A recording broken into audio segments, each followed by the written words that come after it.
If you've picked up a copy of the Nanaimo Daily News recently, you've probably noticed a new format, very prominent and dominant, engaging photograph on the front cover. They made the switch in mid-September, and the person who puts this all together, I've been wondering, I'm finding out today for the first time as well, is Hinks. He's a photographer and reporter here at the Daily News. What makes a good front cover in this format?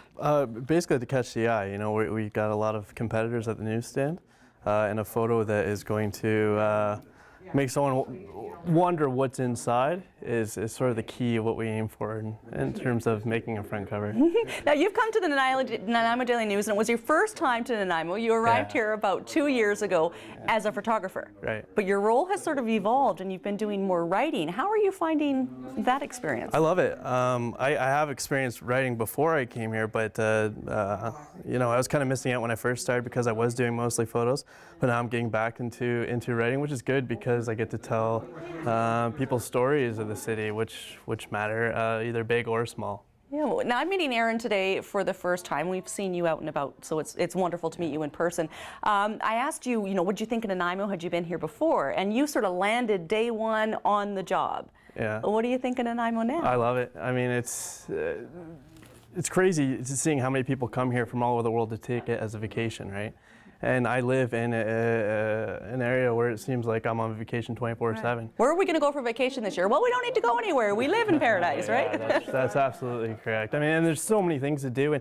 And me being from Ontario and seeing the mountains for the first time was just like, I was godsmacked. It was incredible just being in this environment. Right, but you got to work while you're here. Yeah. And what are the kinds of stories that you like to work on? What do you pursue as far as content for the paper goes? I like to work on stories that affect individuals. I'm not so much interested in corporate stories, but I'm more focused on things that matter to even one person, like the coping with sugar story in there. Just a story about a girl who said she was addicted to sugar and she's going through treatment to get over coping with food. And to her to be able to tell her story to an audience and the support that she's received afterwards has been huge for her, and it's huge for me as well, being able to make even a small impact, positive impact on someone's life. And it's amazing how when one person sort of speaks out, the ripple effect of everybody says, oh, I can relate, me too, and the story has more arms than we think it does. Yeah, like more people, the therapist that I talked to for that story, the counselor rather, she's had more clients come up to her after the story's been published, realizing that they should seek help as well for the eating disorder. Yeah. Wow. Well, we look forward to more. Yeah. Thank you very much. And just on a little note, this photo here from the Halloween edition, if I can call it that, that's Aaron. Not in the story, but in the photograph.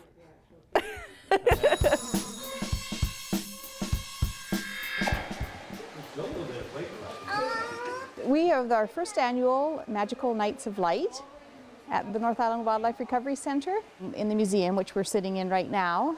Again, it's all lit up with Christmas lights and the laser lights, and it's a nice calming walk with the animal sounds and the water. In the center, we've got the gift shop open. What's that noise? In our eco center, which is as you enter into the wildlife center, we've got a storytelling time, and then most of the nights we have musical entertainment. So guitar, we're going to have choirs and different musicians entertaining.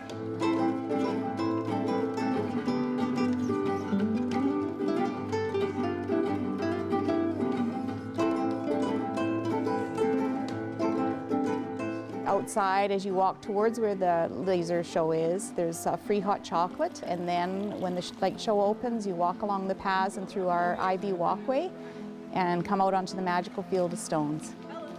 The first time I saw it, which was before it officially opened, but just barely, I danced in it. I had to. There's just some really neat effects. Some of the laser shows, from one angle there's people and ostriches and elephants and animals and that running, and then you walk a little further and that same light show to me looked like the Northern Lights, and there's spinning wheels and jewels everywhere. So it really is magical. I am a grizzly and I'm very strong. To help me dig, my claws are long. The hump on my back is made of muscle. With other bears, I like to tussle. For people who are not familiar with us, we take in orphaned, injured animals Primarily raptors and black bears, the Vancouver Island black bears, but we get all sorts of animals that are dropped off or brought in by the conservation officers. And they're rehabilitated and then released. But we also have an education component to the center here, so we do have some non-releasable animals who, because of their injury or because they've been habituated, they live here with us and they're a part of our education of the public so that human beings and wildlife live together. The Magical Nights of Light is running at the North Island Wildlife Recovery Center. It's a great opportunity for an outing for families. Admission is just by donation every Friday and Saturday evening. We're open from 5 till 8:30, running until December 19th. Go interactive with Me, Kelly. It's safety first here at Nanaimo Fishing Game Club. I'm here with Doug Miller. Doug, we've been here before, only last time we were shooting black powder guns, some big guns. Yeah. They're a lot smaller today. So I brought something else along just to be a bit different. I thought we'd start with a .22 pistol first. Okay. Because they're relatively quiet and relatively easy to shoot, and they also don't kick an awful lot compared to the larger centerfire pistols. This particular gun is a Ruger semi-automatic, and so every time you pull the trigger, the gun will fire. And when you're ready, the top of the sight, level with the top of that sight, Okay. and just put it in the middle of that black piece.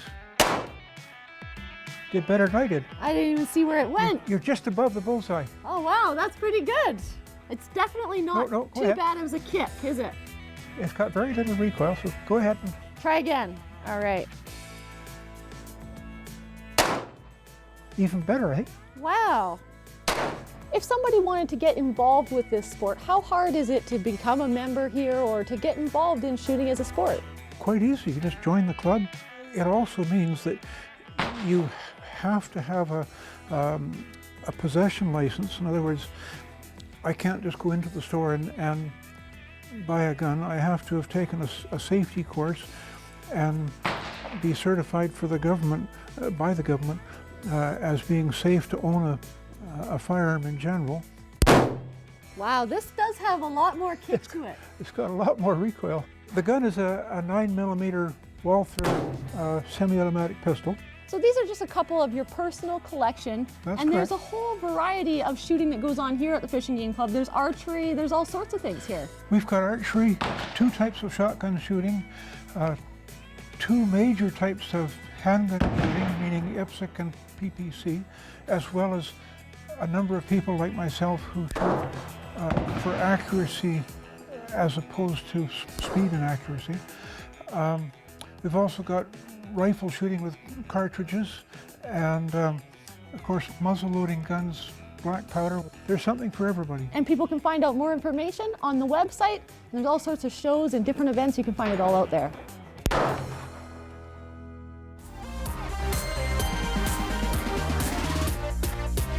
It is that time of year to think about giving, not that we shouldn't be thinking about giving all year round. The 33rd annual Great Nanaimo Toy Drive is now underway. We've shared some information on how you can help, but the whole reason behind the drive is to give help to those who need it, and that might be you or someone that you know. All that's required is a piece of ID for each child. You can register in the first 2 weeks of December, and you can do that at 204 4th Street in Harewood, and they make it really easy for you to make sure that your children's wishes can come true this year if you need a little bit of help in making that so. You can get more information, the Great Nanaimo Toy Drive.ca. Something else taking place this time of year is the Timmy's Telethon, raising money for the BC Lions Easter Seals Camp. That takes place live on Shaw TV stations across British Columbia from 6 p.m. until 10 p.m.